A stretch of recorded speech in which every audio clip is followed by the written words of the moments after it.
It's time to burn my first YouTuber bridge here in my ever amazing comeback.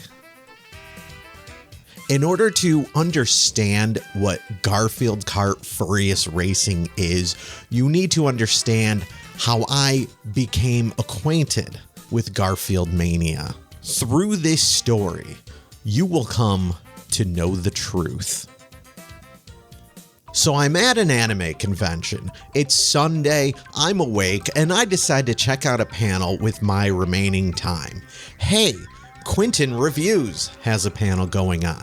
I had no idea who this guy was at the time, but I usually like to check out established YouTuber panels at cons because they're interesting and I can often relate in very scaled back ways. This panel, though, was an entirely new experience for me. Here are the four main takeaways. 1. This guy knew nothing about anime. I don't know why he was here. 2. He was boring as shit. 3. 90% of the panel was discussion on Garfield. Like, nearly every question from the audience in this anime convention panel was somehow related to Garfield. This man was literally wearing Garfield-related merch of another Garfield YouTuber. 4.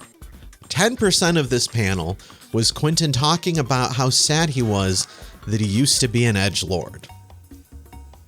The important items to focus on here are points 2 and 3.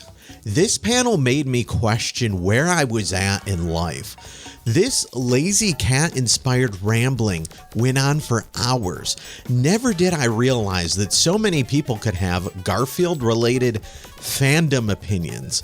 This was Twilight Zone nightmare fuel. This panel was emblematic of the dark horse mechanisms working behind the scenes that keep this property alive. This panel itself was Garfield Kart Furrious Racing. Quentin is Garfield Kart Furrious Racing. As you start to get older, you'll notice a certain asinine personality type, probably sociopathic, that thrives and will always, without fail, answer the question, "How's it going?" with a hearty "living the dream," followed up with a disgusting goblin-esque laugh. These people breed, and then that stupid joke lives on and gets passed on generation upon generation. These are the people keeping Garfield alive. These are the people that think that buying a Garfield alarm clock for their nephew is a good idea. Somehow, if you search Garfield on YouTube, you realize that there is a horrifying fandom that exists with theory videos and surreal explorations, including a very interesting dissection on how Garfield's owner, John, keeps his ex-roommate Lyman chained up in the basement. This was even featured in an official Garfield video game. This property gets bizarre. What I want to know, though, is what is even the entry point into Garfield fandom? Is it the weekly comic in the newspapers? I don't buy it. I think most kids encountered the comic at some point. It's what Dad threw at you when he was done leafing through the paper. You'd look at the comics, force some chuckles because we don't have internet yet, and the only thing to watch on TV is endless reruns of Hey Dude and Judgment Day on G4, and that was it.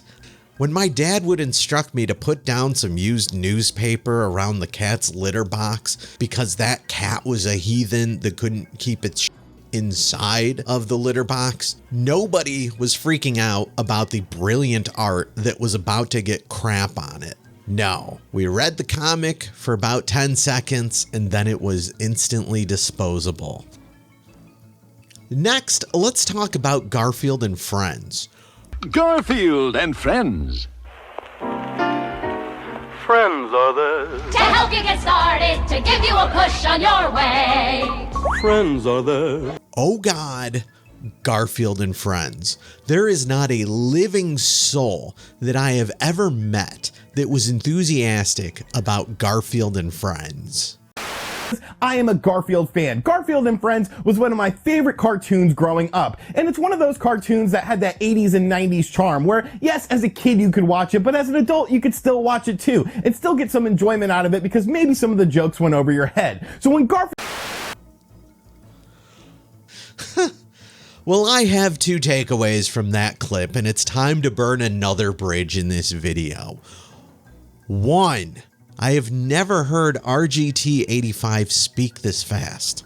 Was this meth day? Two, even angels can sometimes be filthy fucking liars.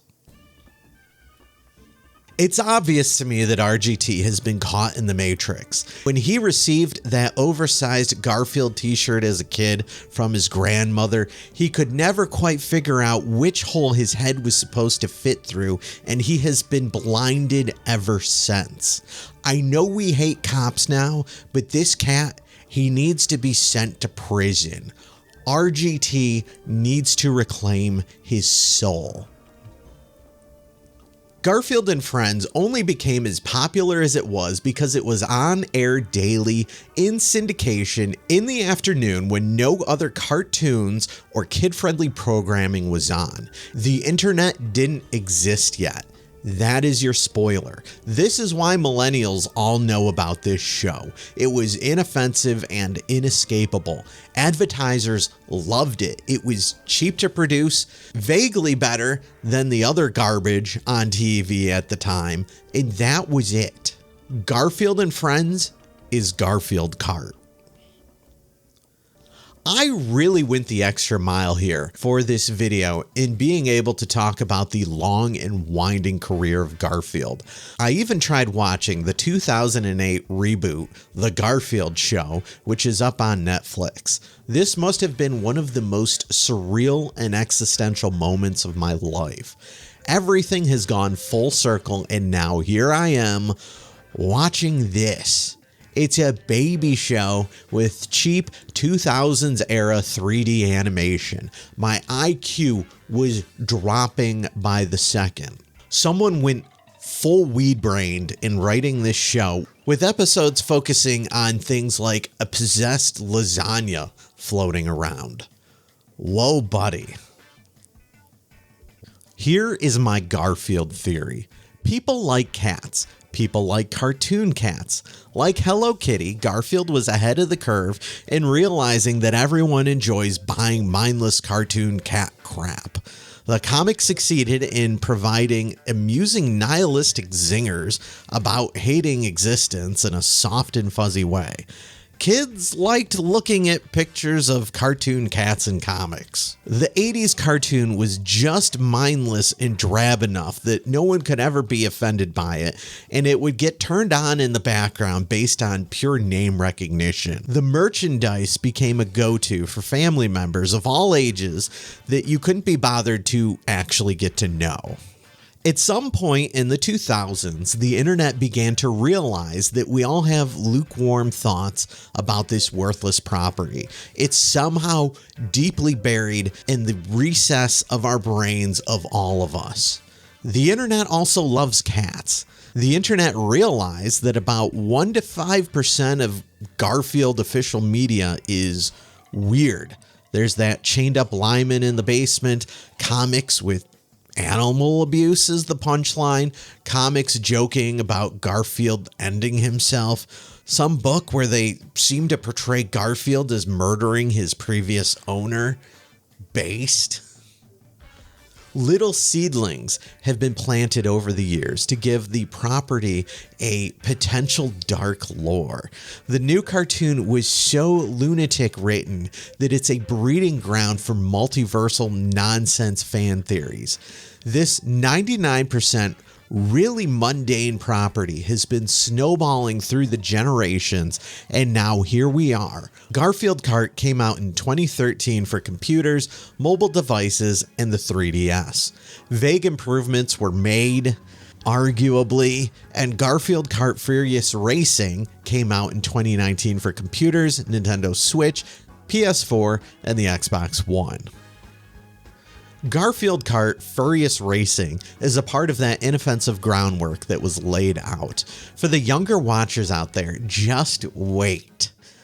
We have all experienced something like this. This is the kind of game in 10 years that some non-gaming person is going to claim that they loved and grew up with. This is also the type of game where if you could divine just how much time they actually spent playing it, they would have racked up at most 3 hours of solo play, and maybe a bunch of cousins got roped into trying it one year at the Christmas party. At some point, one of those cousins would have asked, why don't we just play Mario Kart instead? The Garfield Kart owner, not even giving it a second thought, would state that they don't own that game, and they would never realize the maddening irony of the situation. That's Garfield Kart. If you've watched 5 seconds of the footage and you get what I'm saying about inoffensive, mundane quality media, you get exactly what this game is. There's a handful of Garfield related racers, 4 cups, 4 tracks per cup. The gameplay works, but doesn't really feel as tight as any of the worth playing kart racers. Young people who don't know any better will enjoy this for about an hour. The frames per second are bad, the courses are unexciting and visually plain, and you can tell that this was pumped out on a budget. Someone's probably proud of this, given the constraints that they had, but it's not actually good. You already knew this. So to finish this review, follow me on Twitter at NeverChris, like, comment, and subscribe. Heathcliff kicks Garfield's ass, and Quentin reviews.